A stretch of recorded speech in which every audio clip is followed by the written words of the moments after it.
Let's talk about something that's, well, a little tough, but so important. What happens if you're in a hospital and you can't speak for yourself? Who makes those critical calls about your medical care? Today, we're going to dive into how you can make sure your voice is heard, even when you can't speak, using a really powerful tool called an advanced directive. And to really get our heads around this, we're going to break it down. First up, we'll look at the reality of what happens when you can't speak up. Then, we'll get into the solution, how to create your own healthcare rulebook. We'll cover the nuts and bolts of making it legal, expand our thinking beyond just medicine, and finally, and this is key, we'll talk about how to avoid some common pitfalls so your plan actually works. All right, let's just jump right in with the core problem. Imagine a situation, a sudden accident, a serious illness, where you literally cannot communicate. All of a sudden, the most important decisions about your own life are completely up in the air. The stakes just don't get any higher. And this is the million-dollar question, isn't it? If you haven't made a plan, you're essentially handing over one of the most personal decisions of your life to someone else. But who?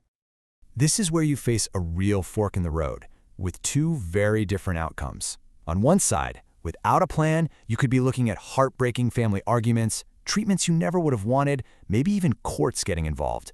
But on the other side, with a plan, the whole picture just changes. Your wishes are respected, your loved ones have peace of mind, and you've given your medical team clarity. You've lifted that terrible burden of them having to guess. So if you don't have a plan, the law has a default setting. There's this kind of ladder of who gets to decide for you, usually starting with a spouse, then kids, parents, and so on. But just think about that for a second. Is the person the state automatically picks for you the same person you would actually choose to trust with these decisions? Maybe, but maybe not. And that brings us right to the solution.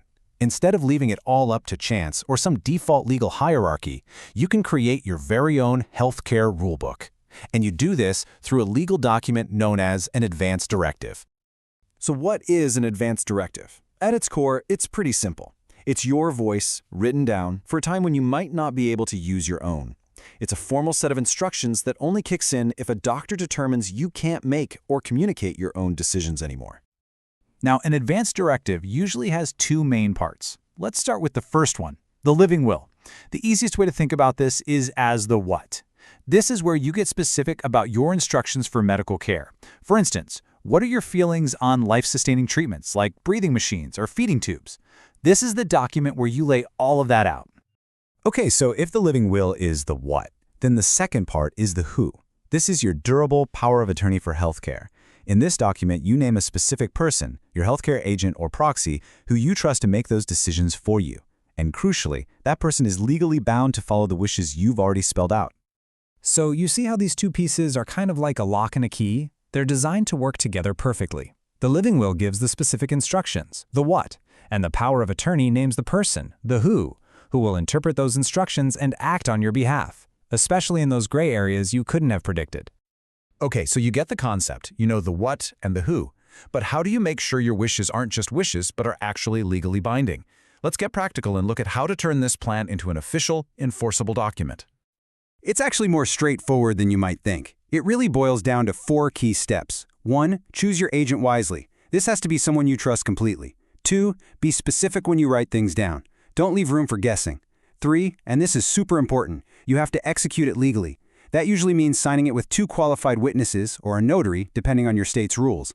And finally, number 4. A perfect document is useless if it's locked in a safe somewhere. You have to give copies to your agent, your doctor, and even your local hospital. Now let's just zoom in on that third step for a second, because this is where people can trip up. Who can be a witness? Well, the law is really clear about this. Your witnesses have to be disinterested. That's just a legal way of saying they can't be your doctor, they can't be the agent you just picked, and they can't be someone who's going to inherit from you. This rule is there to protect you and make sure there's absolutely no question that these are your wishes. Okay, we've got the legal stuff down, but planning well is about so much more than just filling out forms. It's time to get into some of the important nuances. Now, here's a really common point of confusion.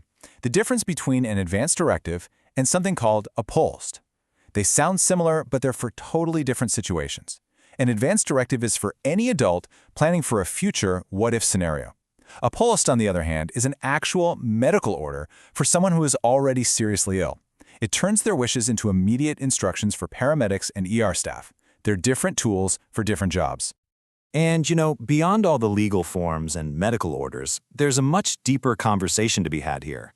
Planning for this part of life shouldn't just be a checklist of what treatments you do or don't want. It's also about how you want to live during that time. A really fantastic way to frame this bigger conversation is a document called 5 Wishes. It covers the legal bases we've talked about, the who and the what, but then it goes so much further. It prompts you to think about your comfort, about being treated with dignity, and even about what you want to tell your loved ones. It really turns a legal task into a much more personal and meaningful act. Okay, so you've done the hard work. You've had the conversations, you've signed the papers, you're almost there.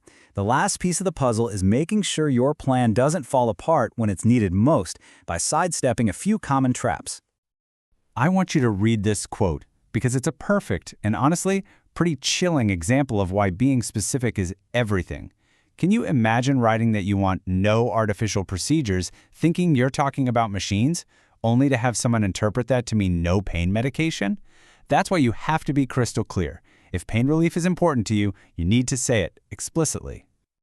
And that's just one potential pitfall. Other big ones include using vague language, making a great plan, but then hiding it where no one can find it in an emergency, or, and this is a huge one, forgetting to update it after a big life change, like a marriage, a divorce, or a new diagnosis. An out-of-date plan can cause just as many problems as having no plan at all. And this really gets us to the absolute heart of the matter. An advance directive isn't just a piece of paper you file away and forget. It's a conversation starter. It's a tool to begin one of the most important discussions you will ever have with the people you love. The document is just the beginning. So, I'll leave you with this one question to think about. You might know exactly what you want. But if your family, your chosen agent, and your doctors don't know, then all your planning could get lost in the silence. Making a plan, and even more importantly, talking about it, is one of the greatest gifts you can give to them and to yourself.